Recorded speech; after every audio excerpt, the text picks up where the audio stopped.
YouTube തൊഴിലുറപ്പ് പോയ ഒരു കാര്യം ചെയ്യും. സ്വന്തം വീട്ടിൽ ചില കാര്യങ്ങൾ നടക്കുന്നുണ്ടാവും ചിലപ്പോൾ.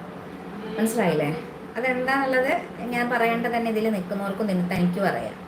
ഈ ആദ്യം വേണ്ടത് അവനവൻ്റെ തള്ളയും തന്തയും ഭാര്യയും പെങ്ങളും ഒക്കെ എന്തെങ്കിലുമൊക്കെ ചെയ്യുന്നുണ്ടോ നോക്കാം. മനസ്സിലായില്ലേ? എന്നിട്ട് ആദ്യം അവരെ നേർവഴിക്ക് നടത്താൻ, എന്നിട്ട് നാട്ടിലുള്ള പെണ്ണുങ്ങളോട് മേക്കപ്പ് ഇടണോ മര്യാദയ്ക്ക് ഡ്രസ്സ് ധരിക്കണോ എന്ന് പറയണം. മനസ്സിലായില്ലേ? ഒരു പണിയും ഇല്ലാതെ കുടുംബത്തിൽ നിന്ന് ആരെങ്കിലും ഉണ്ടാക്കി കൊണ്ടുവരുന്നത് നക്കിക്കൊണ്ടിരിക്കുന്ന നീ എൻ്റെ അടുത്തേക്ക് വരരുത് സംസാരിക്കാൻ. മനസ്സിലായില്ലേ? കണ്ണേ ആ കുട്ടിക്കും.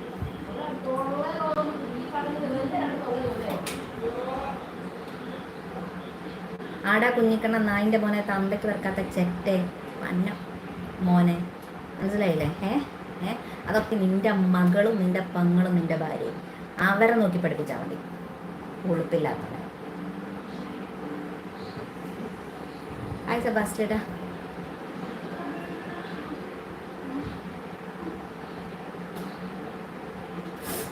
ഇന്ന് പെശക്ക്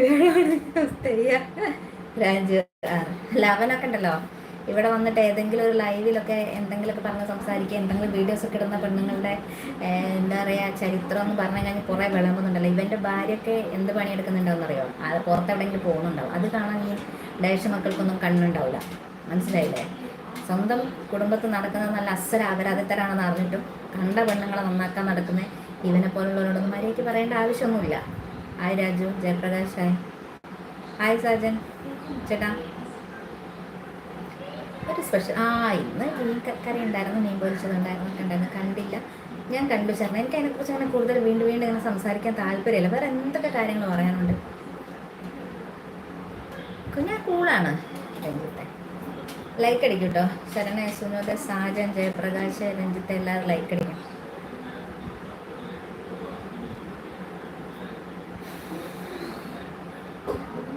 സുഖമാണ് അദ്വൈതേ. സഞ്ജു ലൈക്ക് അടിക്കും. അദ്വൈതും സഞ്ജുക്ക് ലൈക്ക് അടിക്കും. ഇത് ലൈക്ക് അടിക്കും. നിങ്ങൾ എന്താ ലൈക്ക് അടിക്കാത്ത? ധരൻ ധർമ്മ ഹായ്.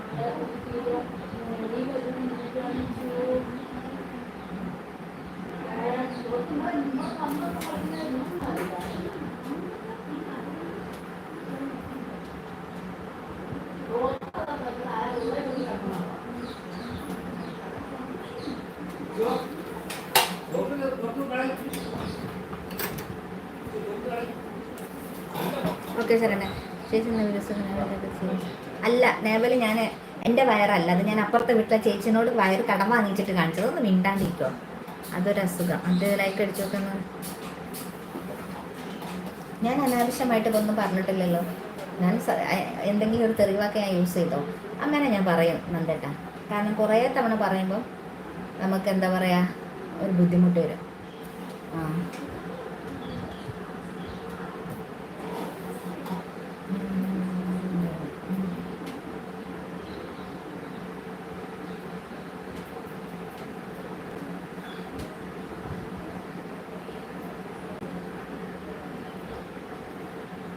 സത്തുല വെങ്കടേഷ് സൂപ്പർ ബേഴ്സ്മാനോ.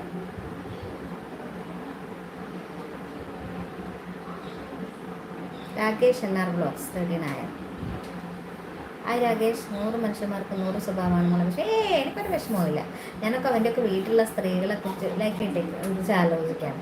എന്തിനും മറ്റുള്ളവരെ കുറ്റം പറയാനും മറ്റുള്ളവരെ പ്രശ്നം ഉണ്ടാക്കാനും പോകും. നമ്മൾ ശരിയാണെങ്കിൽ മാത്രമല്ലേ നമ്മൾ മറ്റുള്ളവരെ കുറ്റം പറയേണ്ടതുള്ളൂ അല്ലേ? നമ്മൾ ഒരു വിരൽ ഒരാളുടെ നേരെ നീട്ടുമ്പോൾ ബാക്കി 9 വിരൽ നമുക്ക് നേരെ നീട്ടുമെന്ന് കണ്ടാരോ പറഞ്ഞിട്ടുണ്ട് അല്ലേ? ഞാൻ ആരെയും കുറ്റപ്പെടുത്തി പറയാറില്ല. പിന്നെ എൻ്റെ തലയിലേക്ക് എങ്ങനെയാണെന്ന് പറയുന്നത് എനിക്കറിയാം. അബ്ബാസ് ഹായ്. സദ്ര വെങ്കടേഷ്, രാജു ലൈക്ക് അടിക്കും. എല്ലാം ലൈക്ക് അടിക്കണം.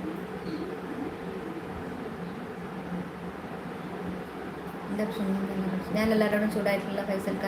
ഞാൻ ആവശ്യമുള്ളവരോട് മാത്രമേ ചൂടായിട്ടുള്ളൂ. എന്താ, ഞാൻ ഇവിടെ നിൽക്കുന്ന രാജുചേട്ടനോട് ചൂടായിരിക്കുന്നു, രഞ്ജിത്തേട്ടനോട് ചൂടായിരിക്കുന്നു, ഹരീശ്വരനോട് ചൂടായിരിക്കുന്നു, ശരൺജിത്തിനോട് ചൂടായിരിക്കുന്നു. ആരോടും നന്ദേട്ടനോടും ആരോടും ഞാൻ ചൂടായിട്ടില്ല. എന്നോട് മോശം പറയുന്ന ആളിനോട് ഞാൻ ചൂടായിട്ടുണ്ട്. കാരണം അയാൾ പറഞ്ഞ് നിങ്ങളാരോ വായിച്ചിട്ടുണ്ടോയെന്ന് എനിക്കറിയില്ല. വന്നോടനടി തുടങ്ങിയതാണ്.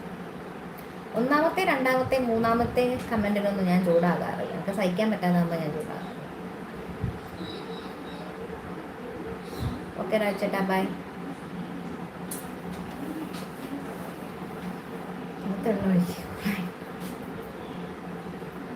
അതെൻ്റെ സൗകര്യം.